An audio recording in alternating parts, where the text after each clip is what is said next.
There is a scary, quiet moment when you finally put the phone away. You didn't send that long paragraph. You didn't check their last online status. You just stopped. For you, this feels like a funeral. The heavy realization that your love was not enough to save them. But have you ever wondered what this moment feels like for them? Welcome to the healing mirror. Today, we are doing a deep psychological breakdown on the dismissive avoidant the moment you truly walk away. Not the fake walking away to get a reaction, but the moment your vibe shifts, the moment your spirit detaches and you surrender. You might think because they pushed you away, your absence is what they wanted. You might believe they are finally relieved, celebrating their freedom. You would be wrong. Their reaction isn't relief. It is a mental shockwave that shatters their reality. To understand why, look at the hidden playbook. You have been trapped in a biological loop. They pull away. Your brain screams abandonment. So you chase. You pour love into the empty space. And they run. But here's the secret they need you to chase. Even if they call you too clingy, your pursuit PR avides them with outside emotional support. It confirms they are worthy of love, soothing their deep fear of being broken. More importantly, it confirms they are in control. As long as you chase, they hold the cards. Their nervous system has adapted to your presence. They rely on the certainty that you are waiting. But then you stop. The script is burned. The silence is extremely loud. It is a lack of fuel. And in this empty space, the avoidant brain malfunctions. The brain is a prediction engine for the avoidant. The prediction is they will text me. When that doesn't happen, the brain registers a system error, a glitch in the matrix by walking away. You haven't just removed yourself. You remove the mirror in which they saw their best self reflected. You force them to face the one thing. They run from themselves. So take a deep breath. Let's journey into the mind of the one who pushed you away and discover what happens when the silence finally wins. Brace yourself.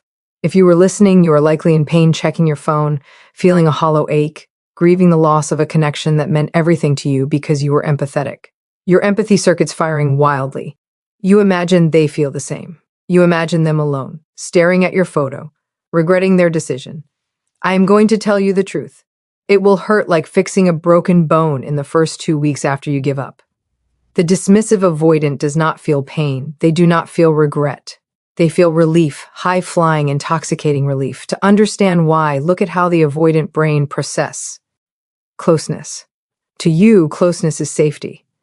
But to them, closeness is a demand, a loss of freedom, a slow suffocation. When you were chasing, asking for reassurance, trying to fix things, their nervous system registered your love as a threat, a heavy weight, a constant background noise of, I am not doing enough. When you finally walk away, that weight lifts biologically. Their stress chemicals, the stress hormone, drop instantly. In that drop, there is a rush of feel-good chemicals. They feel lighter, free, like they can finally breathe. This is shutdown tactics in full effect. These are processes used to shut down the attachment system, a survival mechanism learned in childhood if needing love is painful. Turn off the need, flip the switch. When you leave, they flip that switch harder. During this relief trick, their brain actively blocks empathy. Normally, if someone you care about hurts, you hurt. But the avoidant has a mental blocker. They refuse to think about your pain because the guilt would destroy their newfound peace. So they box things up. They shove the memory of you into a box, tape it shut, and bury it. They focus entirely on the present, on their freedom.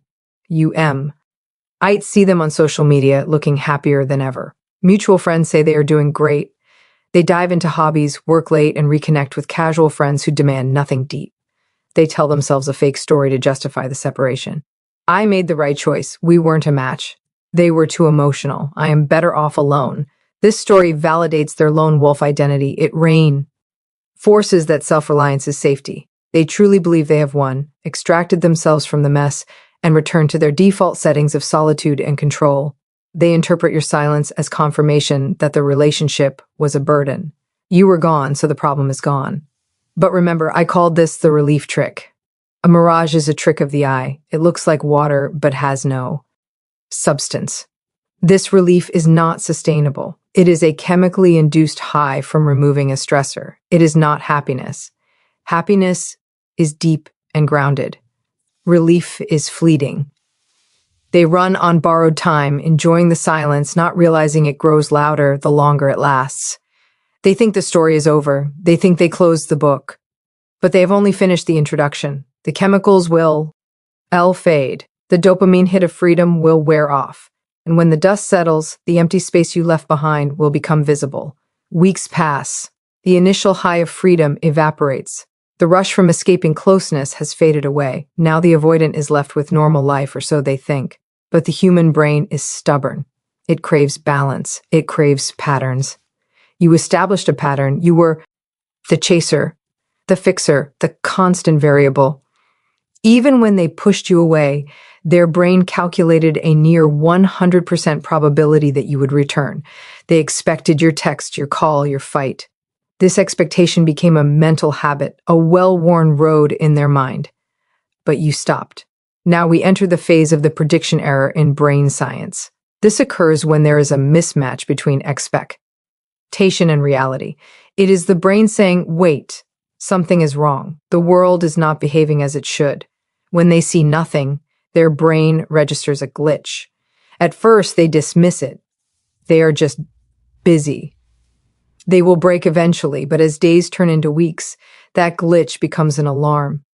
The dismissive avoidant has a secret dependency underneath the armor of independence. They rely heavily on outside validation. They relied on your desire to regulate their self-esteem. Weirdly, your needy behavior made them feel powerful. It confirmed their worthiness without them doing any work. They could sit back and still be the center of your universe. By giving up, you cut off this fuel. You remove the mirror. Now they are forced to look at themselves without the flattering lighting of or love.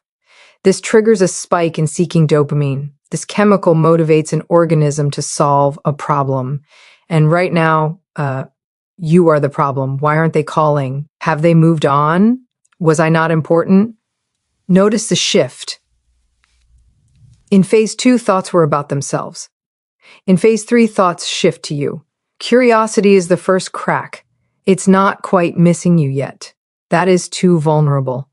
Instead, it shows up as confusion, as a hurt ego.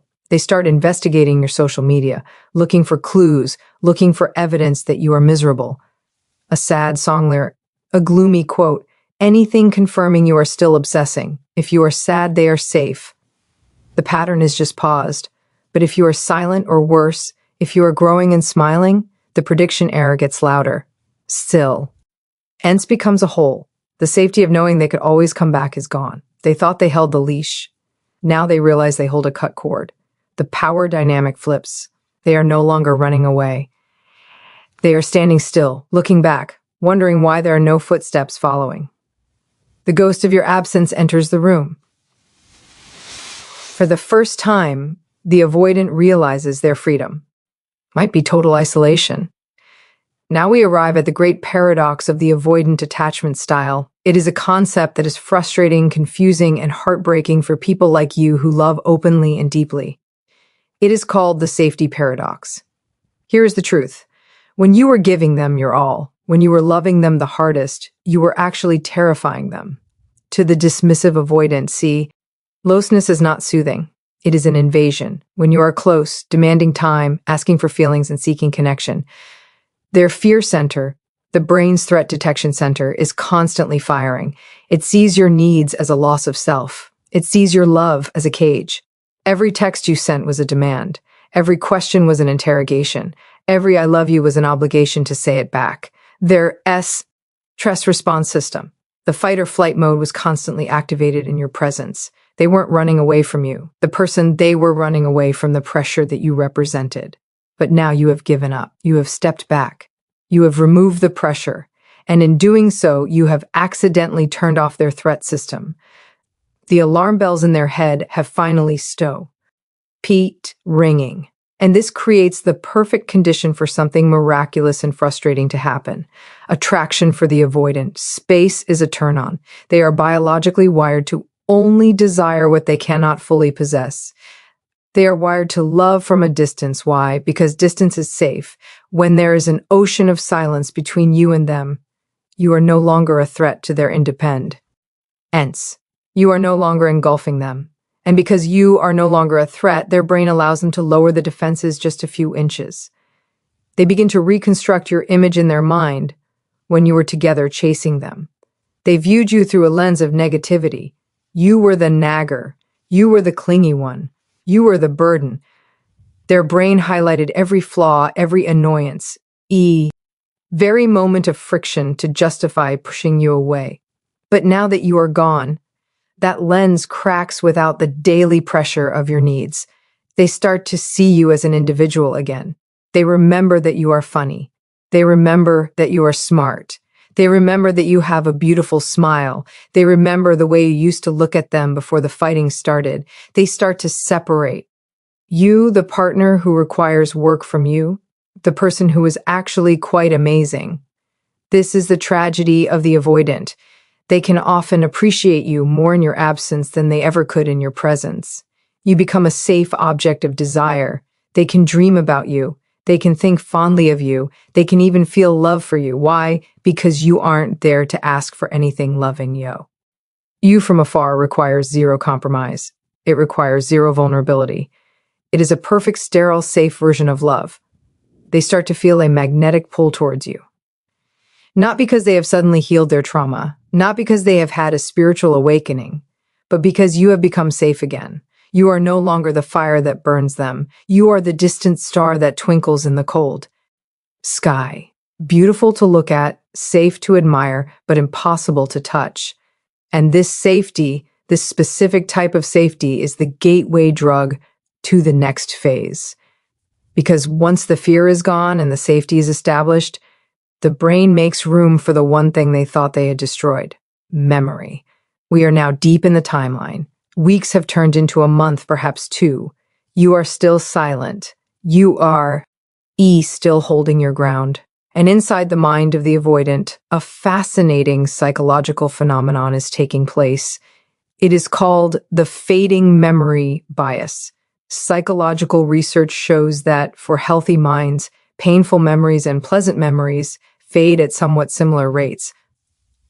But for the avoidant, the negative emotion associated with memories fades significantly faster than the positive ion. Remember how they used to focus on your flaws? Remember how they magnified every argument? Well, the brain is an efficient editor. Now that the threat of the relationship is gone, the brain no longer needs to hold on to those negative defense mechanisms.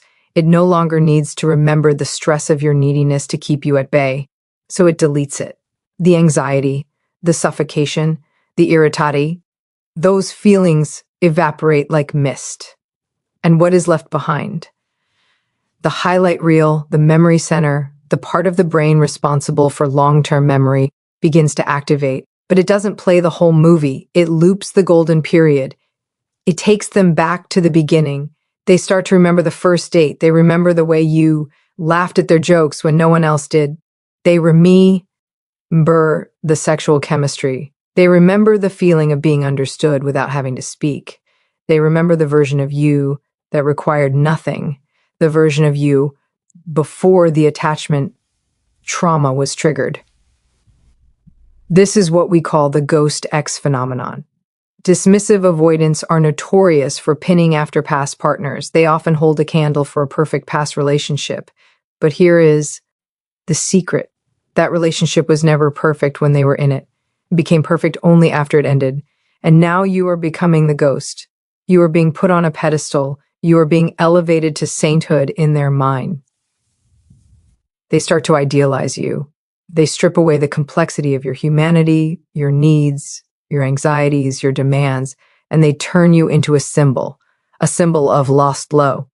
A symbol of the one that got away. They might find themselves driving past a restaurant you used to go to, and instead of feeling relief that they don't have to spend money or energy on a date, they feel a sharp pang of nostalgia. They might smell a perfume or cologne in a crowd that reminds them of you, and for a split second, their heart stops. But be careful. Do not mistake this for a true awakening. They are missing the idea of you. They are missing the essence of you, but they are not yet ready for the reality of you. This stage is dangerous for them because it creates a mental conflict. Their logical brain said leaving was right. I need to be alone. But their emotional brain is now screaming, but it felt so good. We had such a connection. They are falling in love with a ghost. And because you are silent, because you are not texting them to break the spell, the ghost grows stronger. If you were to reach out right now, if you were to send a text saying, I miss you would shatter this image. You would instantly remind them of the real you, the one with needs. The alarm bells would ring, the walls would go back up, and the idealization would vanish. But because you stay AW, you remain perfect. You remain the clean memory, and this memory begins to haunt them. It follows them into their quiet moments. It sits with them in the car. It lays next to them in their empty bed. The safety paradox lowered their shields. The Ghost X activation loaded the weapon of nostalgia. And now they are defenseless against the final blow. The walls they built to keep you out are now trapping them in with their own demons. The silence is no longer peaceful. It is heavy. It is crushing. And this leads us to the inevitable crash. We have reached the tipping point. The relief is gone. The curiosity has turned into anxiety.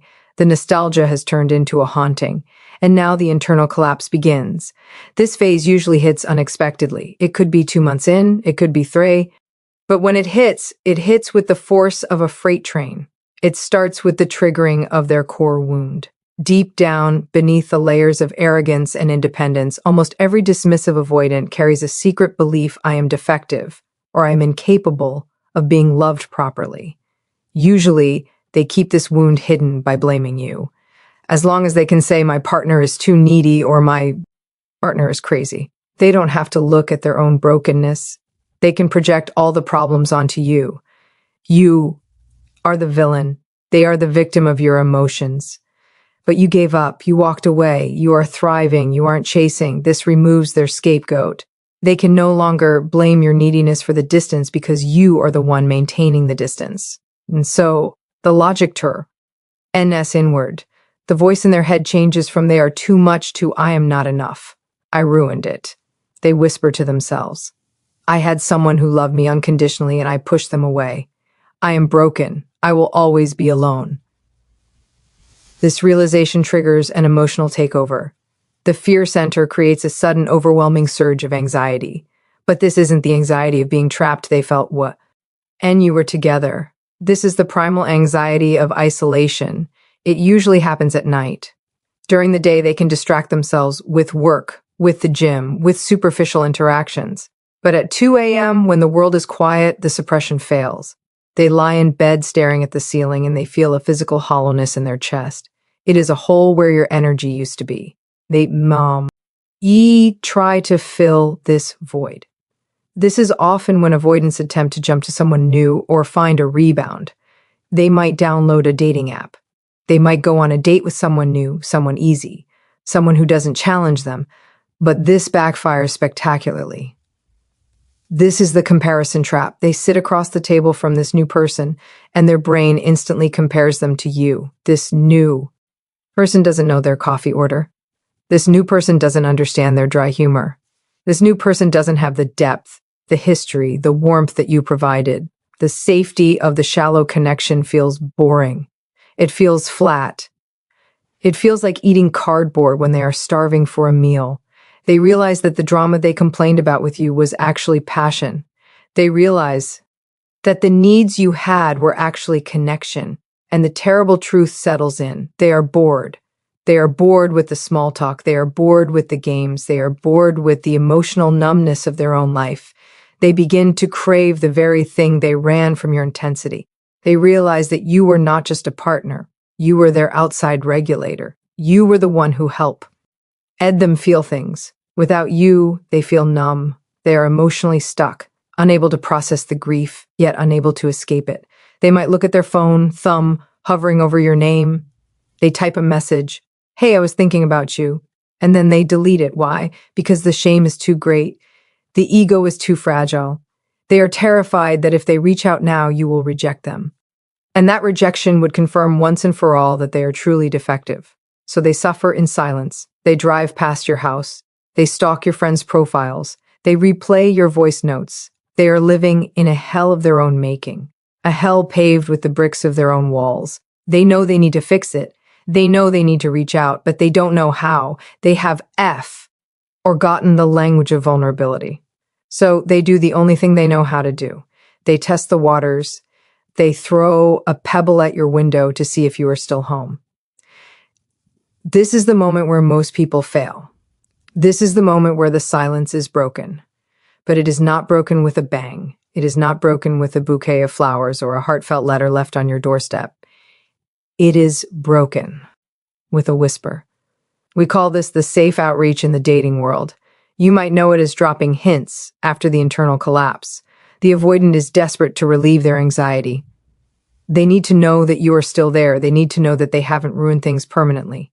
But their ego, their massive and protective ego, will not allow them to be vulnerable. To say I messed up is to admit defectiveness. To say I miss you is to hand you the power. And if there is one thing the avoidant brain cannot tolerate, it is a loss of power. So they devise a strategy. They need a way to touch you without getting grabbed. They need a way to check if the door is unlocked without actually walking through it. They need an easy way out. They will reach out in a way that if you reject them or ignore them, they can pretend they never really cared in the first place. It starts with lurking. You will see their name at the top of your Instagram story views. They are watching. They are gathering data. They are checking. Are you sad? Are you dating? Do you look better than before? Then comes the online nudge. They might like a photo from 3 weeks ago. They might react to a story with a general Eric emoji, a flame, a laughing face, and finally the low-effort text. It will be something completely unrelated to the relationship. Did you see that new movie trailer? I found that book you were looking for. Happy birthday. Even if it's a day late or simply, hey, do not be fooled. This is not a conversation starter. This is a pulse check. They are sticking a thermometer into the water to see temperature. If you reply immediately, if you reply with excitement, if you send back 3 paragraphs asking how they are, boom, you have just confirmed that you are still waiting. You have confirmed that they are still the prize.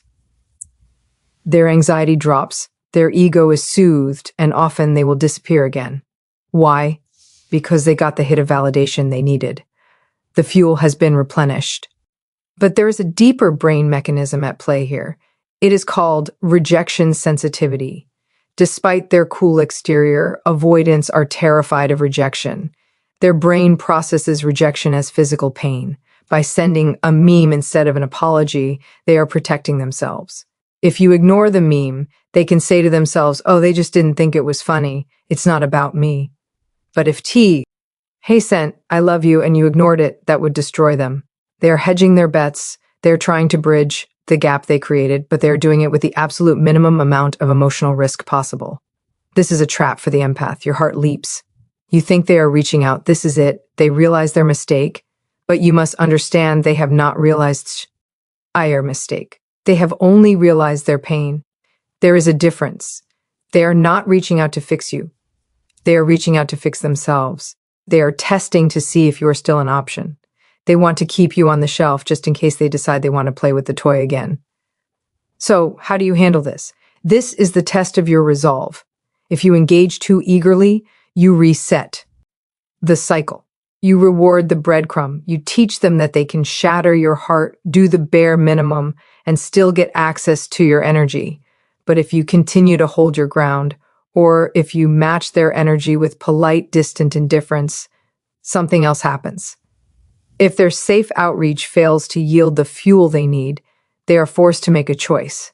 They can either retreat into the shadows forever, which some will do, or they can be forced to escalate. They are forced to bring more to the table. They are forced to drop the cool guy act and actually speak.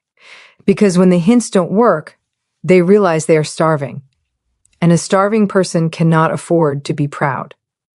We have arrived at the final stage of the avoidance internal timeline. This stage does not happen for everyone. It only happens when you, the listener, have truly committed to moving on. It happens when you stop playing the game.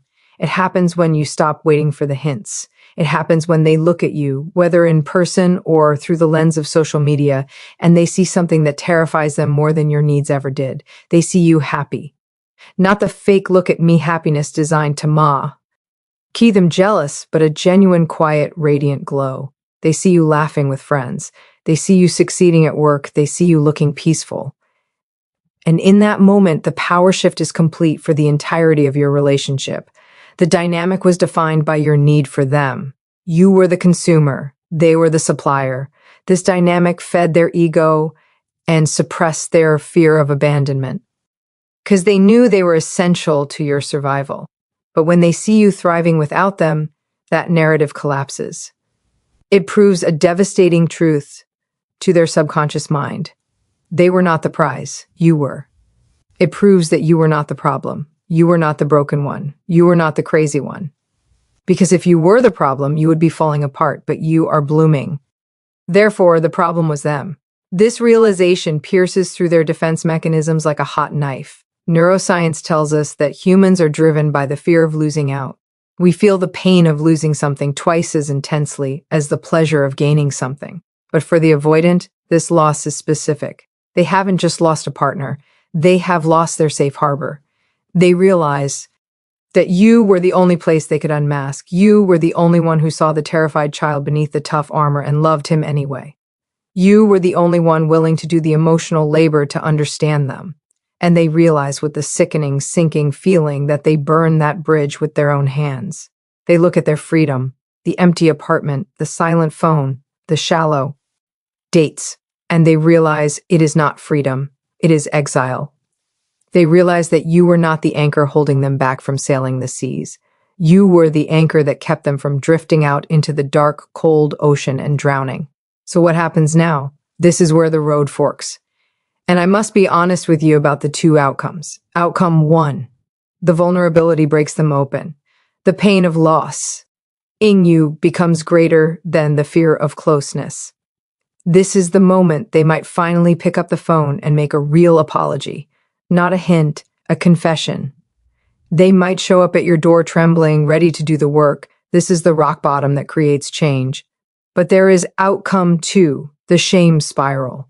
For many dismissive avoidants, the realization that they destroyed the best thing they ever had is simply too painful to face. Their shame is toxic. It whispers, you don't deserve to fix this, you already ruined it, don't bother them again. In this scenario, they will not come back. Not because they don't love you, but because they cannot face the mirror you are holding up. They cannot face the guilt. So they retreat. They shut down completely. They decide to live with the ghost of you rather than risk the rejection of the real you. They will carry the memory of you like a scar.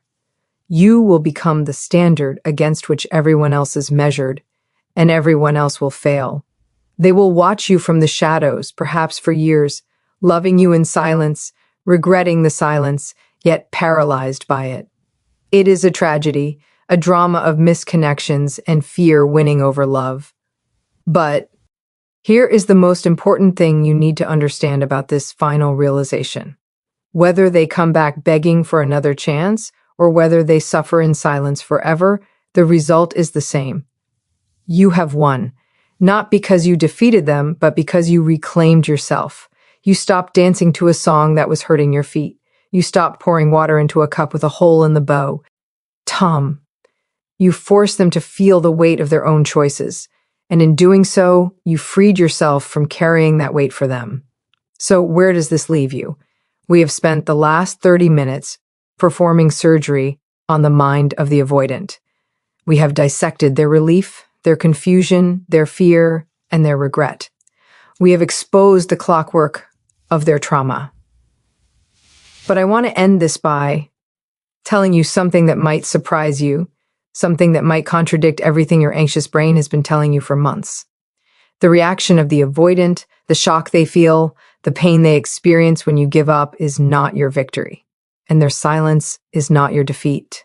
These are just side effects. They are just the inevitable chemical reactions of a system that has lost its balance. The true story here isn't about what happens in their head. It is about what is happening in yours. For a long time, you functioned as a rehab center for a soul that did not want to be healed. You offered your heart as a resting place for someone who was terrified of rest. You thought that if you just loved them harder, if you just explained yourself better, If you just waited longer, they would finally see you. But by giving up, you didn't fail. You didn't quit the race. You simply realized that you were running on a treadmill. You were running miles and miles, sweating, bleeding, crying, but you were never going anywhere. By stepping off that treadmill, you didn't lose them. You saved yourself. The moment you stopped chasing, you broke the hypnotic spell of the random rewards. You severed the dopamine loop that kept you addicted to their crumbs. You took the mirror that you held up to them for so long, trying to show them how lovable they were, and you turned it around. You turned it toward yourself. And I hope in the silence of your own company, you like what you see. I hope you see a person who is capable of immense love. You see a person who is loyal. I hope you see a person who is brave enough to face the void alone, rather than accept a love that feels like a cage. The avoidant may come back, they often do. History and brain science tell us that when the fear subsides and the nostalgia hits, they will circle back. But by the time they do, you might find that you are no longer the same person who was waiting for them. You might find that their shock means nothing to you anymore because you are no longer looking for their validation to prove you exist. You exist because you are here. You are worthy because you breathe. So let them feel the relief, let them feel the confusion, let them feel the crash. That is their journey. That is their karma. That is the lesson their soul needs to learn in this lifetime. Your lesson is different. Your lesson is to learn that you do not need to set yourself on fire to keep someone else warm. Walk away, keep walking, and don't look back. Because the version of you that accepted their bare minimum is gone. And the version of you that is rising in the ashes of this silence is the one they will regret losing for the rest of their lives. This is the healing mirror. See you in the next deep dive.